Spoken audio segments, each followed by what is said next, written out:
last week.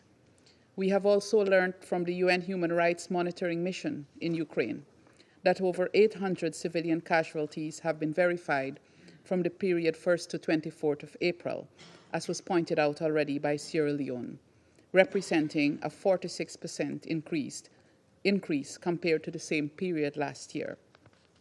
The increased attacks against civilian infrastructure are fueling an already severe humanitarian crisis at a time when the humanitarian sector is facing severe funding cuts.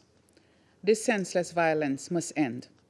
those contributing to the global humanitarian crisis through their deliberate actions must be held accountable. Millions have already been condemned to a life of want and despair owing to this senseless war.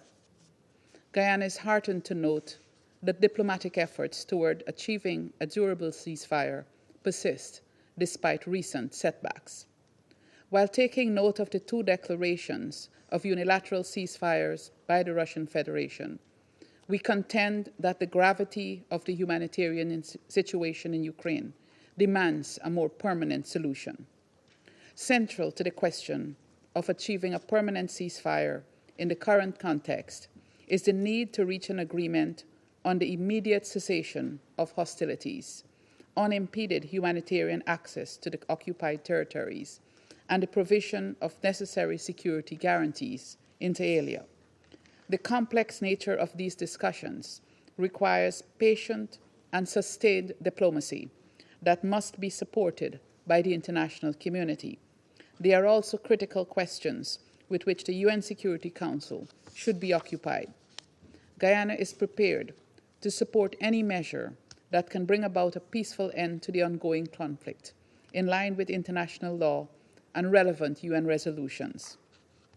We commend those member states that have taken concrete actions to further the cause of peace and hope that their contributions will serve as a stimulus for greater action by the United Nations and the wider international community. We also continue to urge the parties to the conflict to demonstrate by their actions that they choose peace over war, to cease all escalatory actions, and commit themselves to achieving a lasting peace with full respect for the sovereignty and territorial integrity of Ukraine. I thank you. Je remercie la représentante du Guyana. I thank the representative of Guyana, and I give the floor now to the representative of the Russian Federation. Господин председатель, Mr. President, we wish at the outset to voice our disagreement in principle with the approach of the presidency with the invitation extended to today's meeting of delegations under Rules 37 and 39. A whole 7 of them are here, and they are all members of NATO and the EU. We have already repeatedly stated that the invitations to such a number of participants, the majority of whom are guided by a bloc-based discipline, provide no added value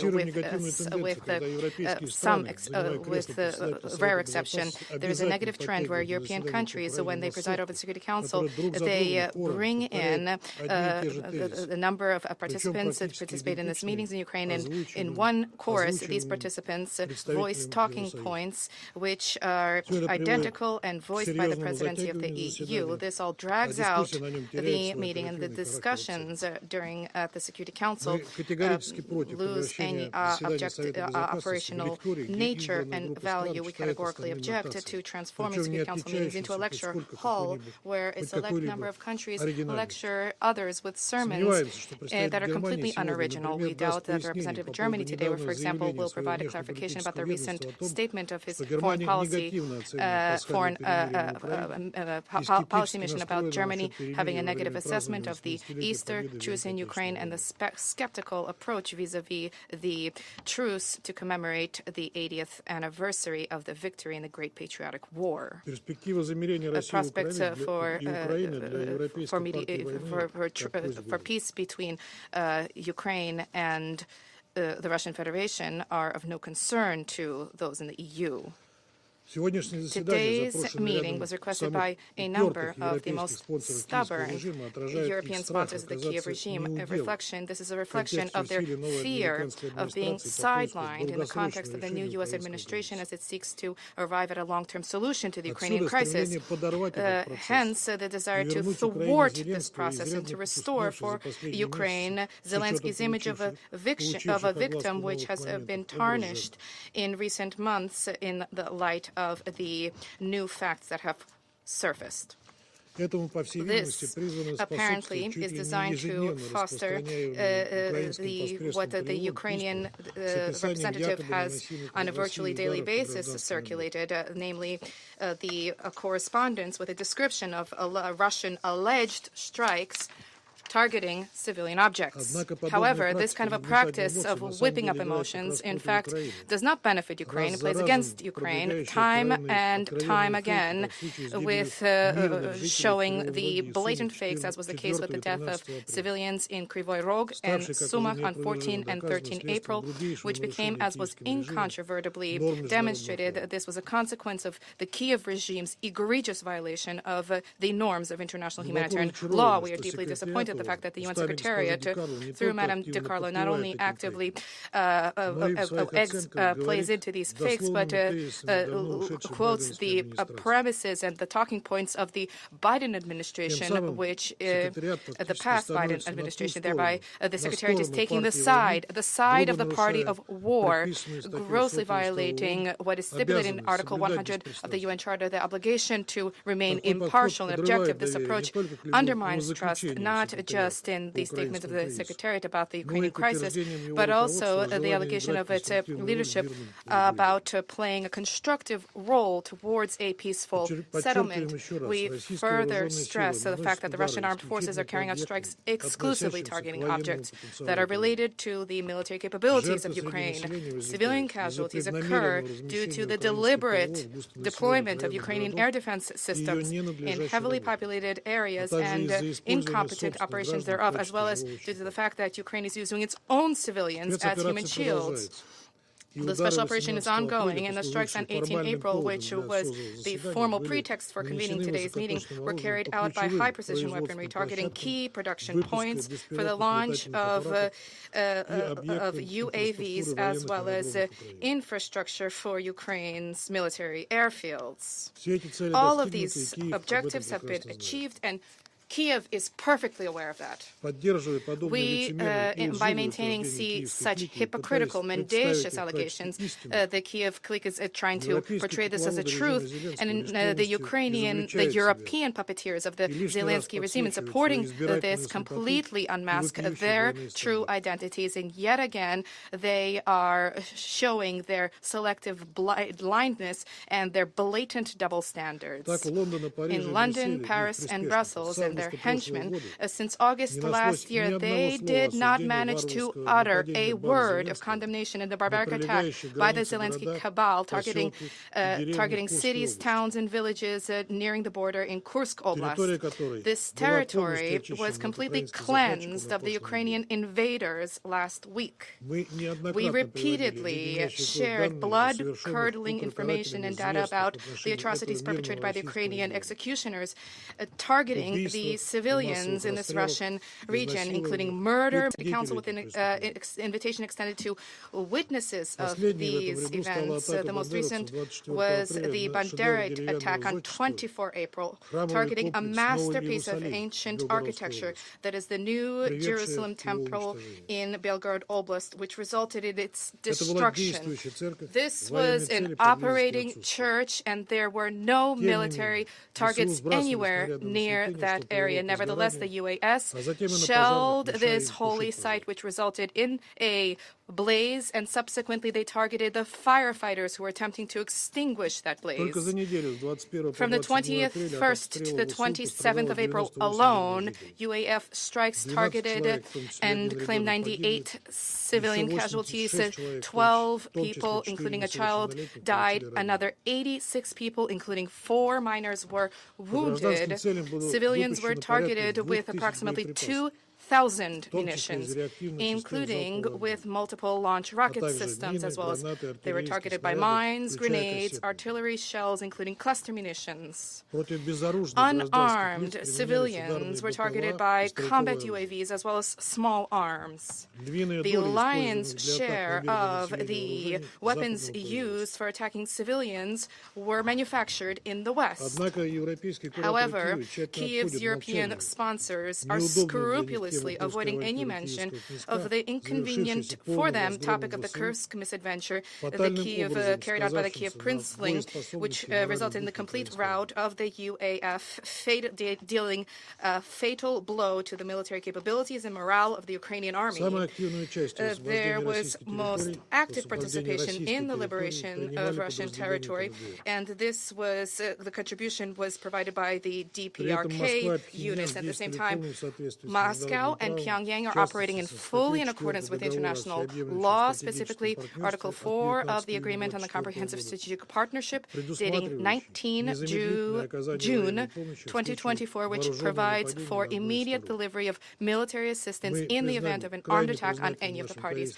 We are deeply grateful to our Korean brethren whose fortitude and courage will remain forever etched in the memory of our people. Mr. President, under these circumstances, the main goal of Kiev's European accomplices has been contrary to the facts, contrary to common sense, to highlight the head of the Kiev clique's alleged aspiration towards peace, who, according to your baseless allegations, which Russia does not embrace, according to your baseless allegations, today we have heard a number of such attempts voiced by Western colleagues.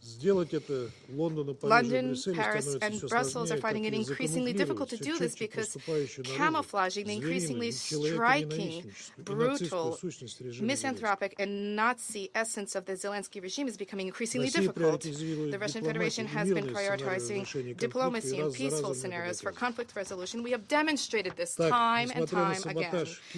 Despite Kiev's sabotage of the 30-day moratorium on reciprocal strikes targeting energy infrastructure objects, which the UAF violated more than 130 times, the Russian Federation undertook an act of goodwill, announcing an Easter truce from 1800 hours on 19 April to 0 hours on 21 April. This allowed, this could have allowed the Ukrainian side, not in word but in deed, to demonstrate its good faith in terms of compliance with ability and willingness to shoulder its obligations and willingness towards peace.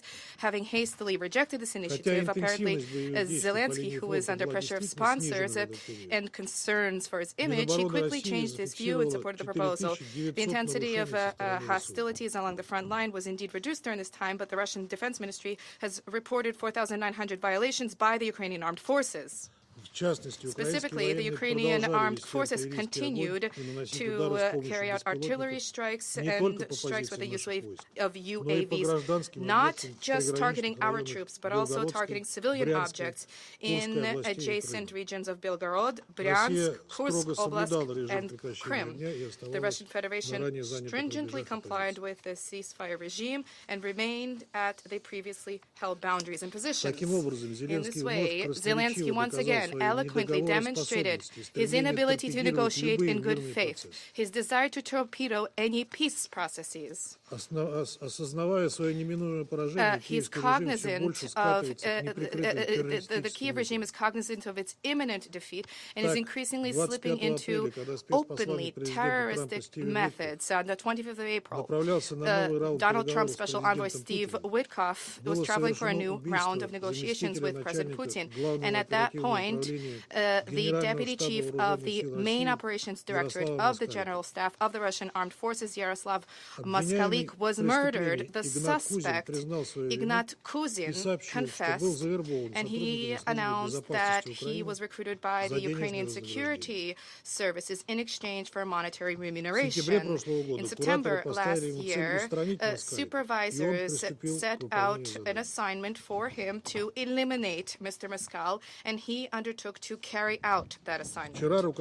Yesterday, Ukraine's leadership officially confirmed and acknowledged its complicity in this crime, in this murder. And the Secretary of the Rada Committee on Security, Roman Kostenko, commenting on this, announced that such methods will remain within the toolbox of the Ukrainian security services even after the end of the war. And I quote, in the next 10, 20, 30 years, however long is necessary. This further demonstrates the criminal, perfidious nature of the Kiev regime, whose head is purely concerned with saving his own skin and concerned with covering up the crimes that he committed against his own people. And this is why, contrary to the aspirations of the Ukrainian people, he is bent on escalating the conflict and is recklessly rejecting the United States' balanced peace proposals. Nevertheless, the Russian-U.S. dialogue is ongoing. There will be discussions of a number of nuances for the future contours of the peace plan. From the very start of the conflict, we announced that we prefer diplomatic methods for the attainment of the goals of our special military operation. And this is why Russia remains focused on achieving a sustained, long-term solution that would eradicate the root causes of the conflict and to prevent the conflict from recurring.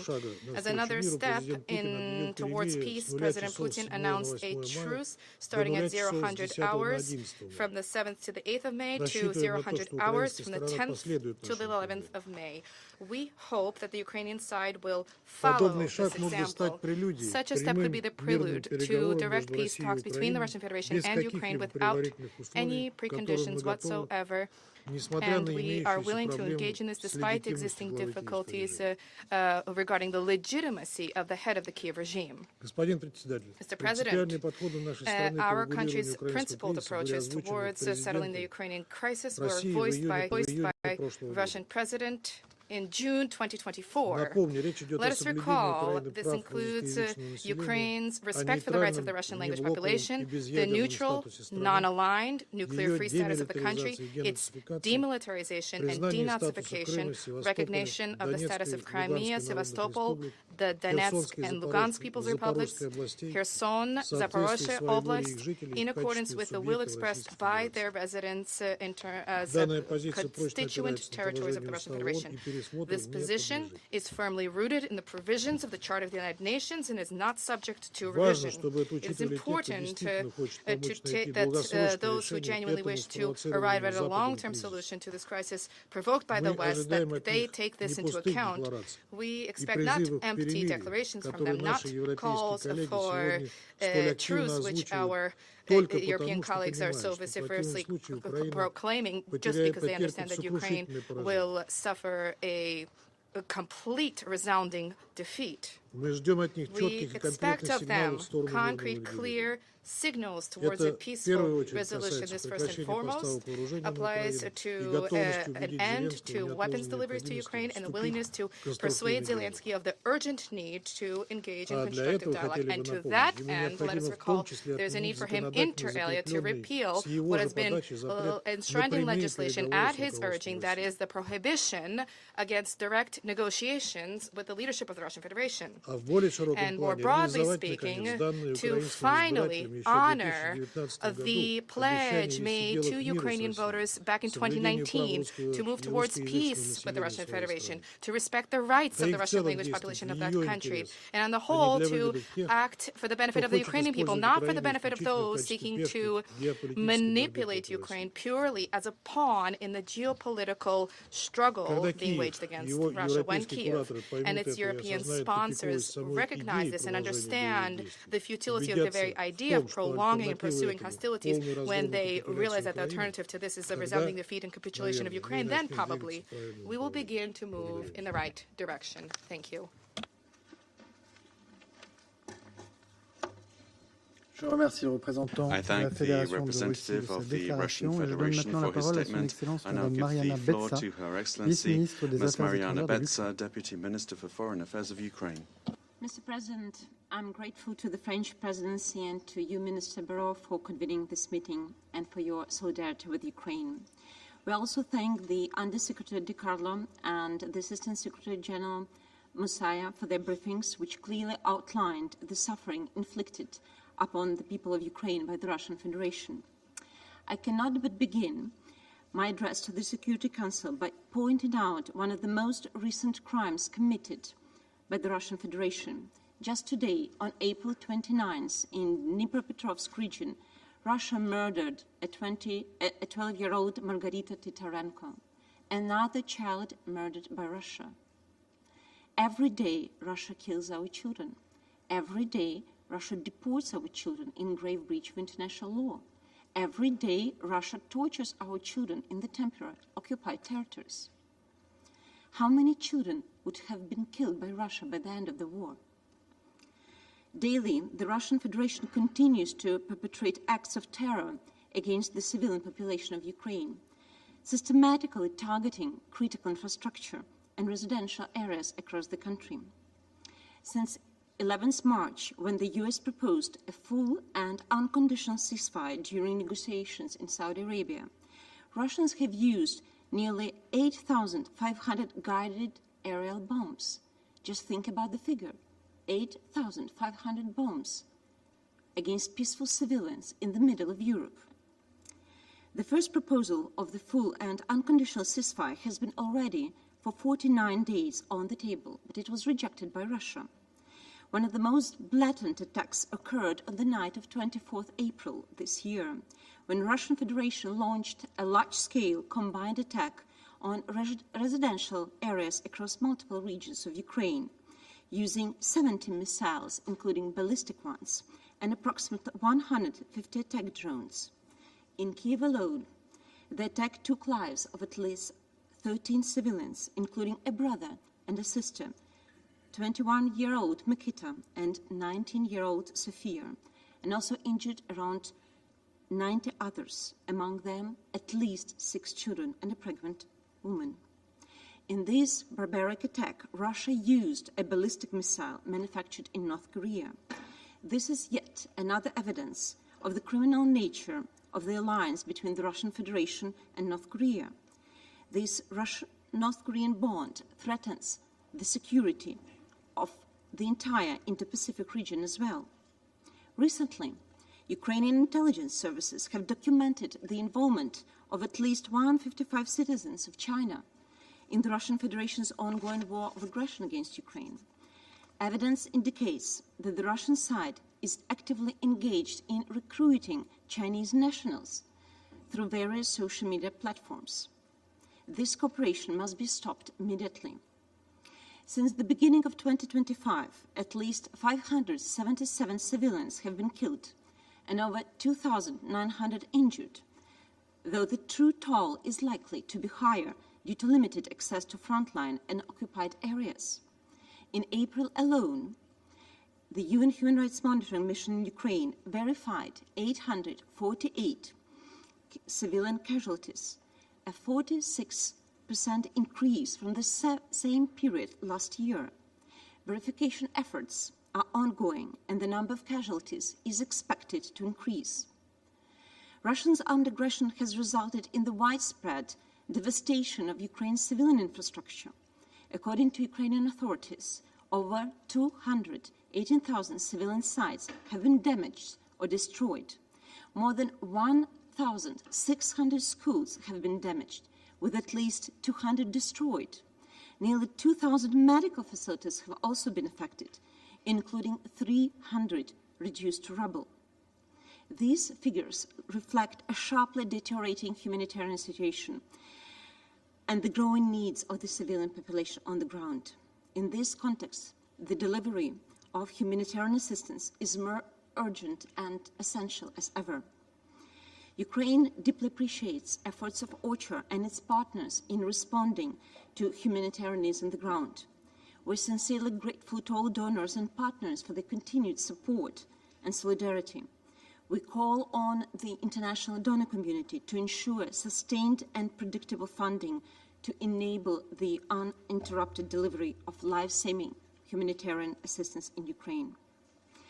Mr. President, Ukraine continues to defend itself against Russia's unprovoked, unjustified, and illegal full-scale military invasion of Ukraine in full accordance with Article 51 of the UN Charter. This is our country. This is our home. These are our families that we are defending. Ukraine did not start this war, and we do not want this war to continue. Russia is the only source, the reason, and the fundamental driving force of this war of aggression. Ukraine has demonstrated more than once its willingness to give diplomacy a chance to achieve a comprehensive, just, and lasting peace. Russia, refused to accept a proposal agreed by the United States on 11th March in Jeddah on a full interim ceasefire for 30 days.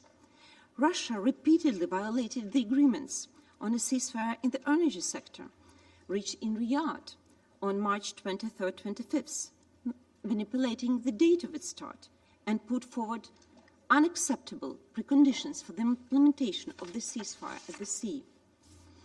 On Easter, Russia made statements about its alleged readiness for a so-called ceasefire for 30 hours. And what do we see?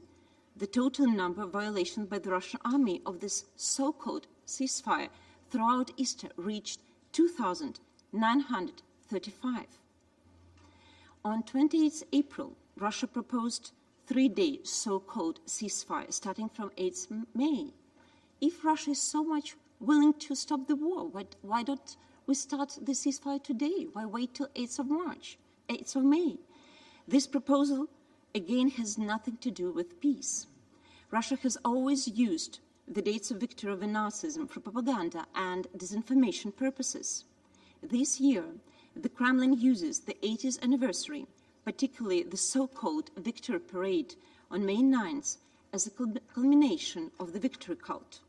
In reality, Russian soldiers marching through the Red Square on May 9th, 2025, will have nothing to do with the victory over Nazism.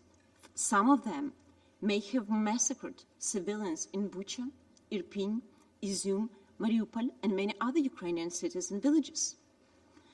No country has the right to claim exclusive rights on the victory in World War II, which was a result of great efforts by many countries and nations. During World War II, Ukraine lost approximately 8 million people. This war had an impact on every Ukrainian family. Each Ukrainian town and villages suffered. That's why our country rejects Russian historical manipulations, attempts to downplay or manipulate Ukraine's role in the victory over Nazism. We value human lives, but not the parades.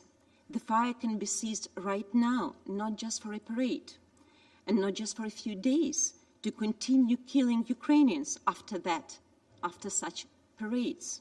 Russia cannot be allowed to cherry-pick the politically convenient dates to announce a short-lived ceasefire simply for PR purposes or gain additional tactical advantages. Ukraine is ready to support a just, comprehensive, and lasting peace. And this is what we are constantly proposing for at least 30 days, and we reconfirm this proposal. Mr. President, our position in peace negotiations is clear and consistent. Ukraine wants peace like no one else. However, we cannot accept peace at any cost. We cannot accept peace at any price. Any future arrangements has to respect Ukraine's red lines. First, we will never recognize any temporary occupied territories of Ukraine as Russian.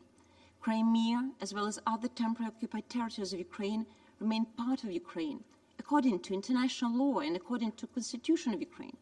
Second, we will not agree to any foreign diktat regarding the structure, number, and other characteristics of the defense forces of Ukraine.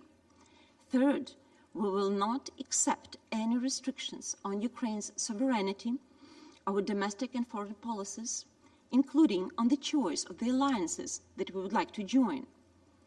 A temporary ceasefire, if achieved, should not lead to a frozen conflict.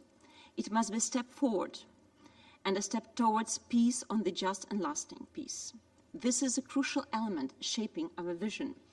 The first and most essential step towards any negotiation must be full, immediate, and unconditional ceasefire. This is the starting point, nothing else. Ukrainian children abducted by Russia must be returned back home. This is a humanitarian issue. Can you imagine the pain of the parents who were separated from their children? Not a single parent should endure this pain. And Russia deported at least 20,000 Ukrainian children in grave breach of international law, trying to erase their identity, giving them different names. And they were so-called adopted by Russian families. These are war crimes. And this is the issue of humanity. Second, prisoners of war all of them should be returned and exchanged back home. And of course, illegally detained persons, civilians, they should be all of them returned back home to Ukraine.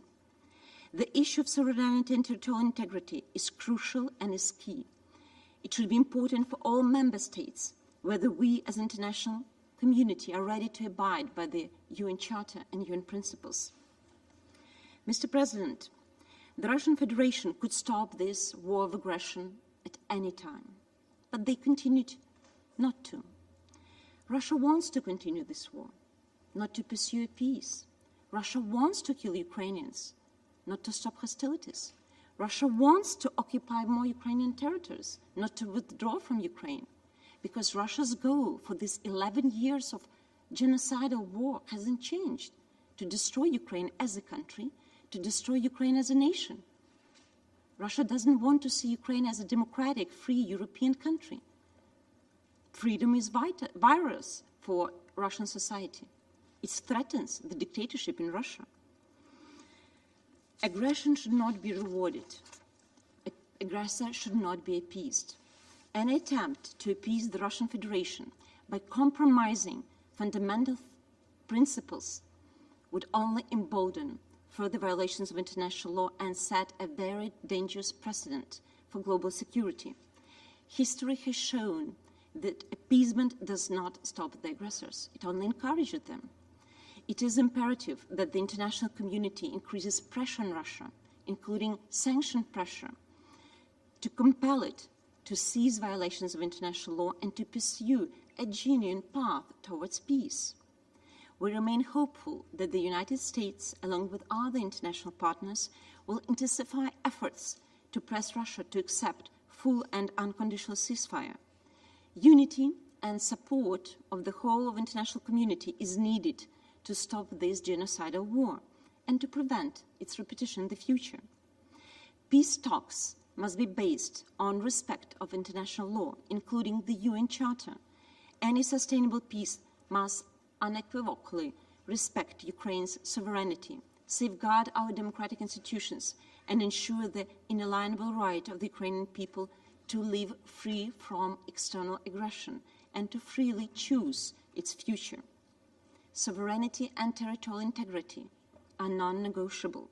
Justice is not negotiable. Children are not negotiable. We call on the international community, and especially this Council, to reaffirm the truth. Peace without justice is not peace, it's a surrender. And this is what actually Russia wants. They want Ukraine to surrender. They want Ukraine to capitulate. So we have bad news for Russia. Ukraine will not surrender. Again, this is our country. This is our home. And we're defending our land, our people, in accordance with UN Charter. Ukraine is seeking a comprehensive, just and lasting peace based on the principles of the UN Charter, underpinned by clear and reliable security guarantees on the ground. Thank you, Mr. President. Je remercie Son Excellence Madame Betsa de sa déclaration et je donne maintenant la parole au représentant de la Roumanie. Thank you very much, Mr. President, and I would like to express my gratitude for allowing my delegation to take the floor.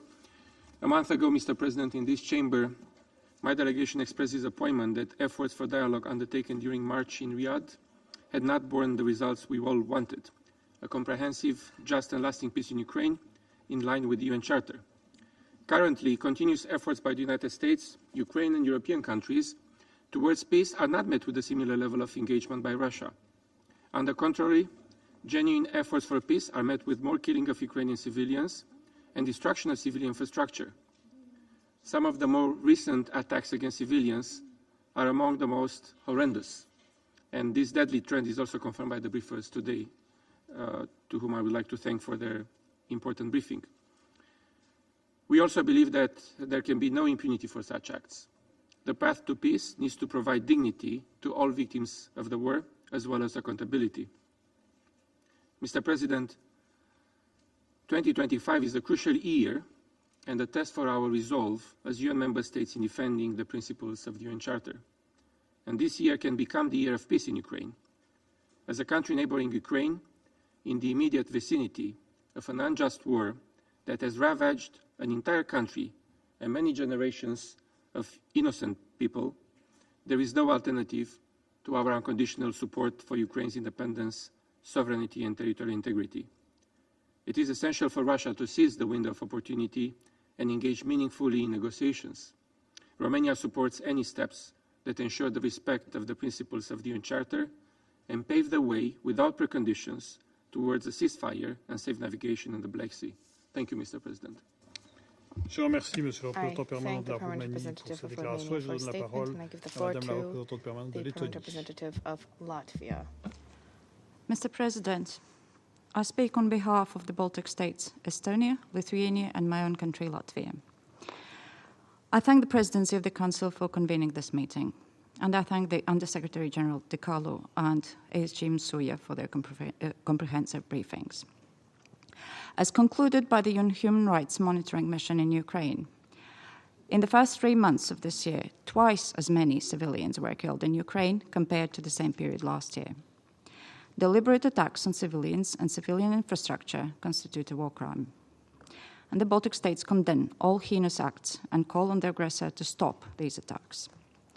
And while diplomatic efforts to find a solution to end the war are ongoing, Russia's attacks on civilians continue to increase. It is more than clear that Russia is not interested in peace. Russia rejected the permanent ceasefire proposed by the United States. The so-called temporary truce that Russia has recently announced is nothing else but a poor attempt to deceive the world in its desire for peace. Russia's crimes serve as a stark reminder that impunity gives way to repeated crimes. Ensuring accountability is essential to ending impunity and preventing further atrocity crimes. And in this context, we're glad to note that the establishment of a special tribunal for the crime of aggression against Ukraine is in its final stages, and perpetrators must be held accountable. Mr. President, the Baltic states welcome all efforts to bring just, comprehensive, and lasting peace in Ukraine. A peace that is rooted in the principles of the UN Charter and international law. Just and lasting peace in Ukraine is fundamental for the long-term credibility of the multilateral system. The potential peace deal must fully respect Ukraine's independence, sovereignty, and territorial integrity. The return of abducted children, prisoners of war, and civilian internees shall be part of it. And steps must be taken to ensure full access by ICRC to all protected groups in accordance with the international humanitarian law. We continue to call on all states that stand for the UN Charter and international law to support restoring justice for Ukraine. Mr. President, the Baltic states firmly stand by Ukraine, and our support is unwavering and unconditional. To conclude, I would like to remind that so-called root causes of the war that Russia brings to the table are Russia's attempt to restore its sphere of influence and change the international order. It wants to decide on the future and choices of sovereign nations, not only in its neighborhood, but in other continents as well. So let me underline, international system defined by imperial and colonial ambitions is not the world we want to live in. I thank you. Je remercie Madame la représentante permanente de la Lettonie pour sa déclaration. Chers collègues, il reste un certain nombre d'orateurs inscrits sur la liste pour la présente séance. Cependant, l'heure a tourné jusqu'à la limite. J'en suis désolé, mais je propose, si les membres du Conseil sont d'accord, de suspendre la séance with the concurrence of members of the Council, we will suspend the meeting until tomorrow morning. La séance est suspendue. The meeting is suspended.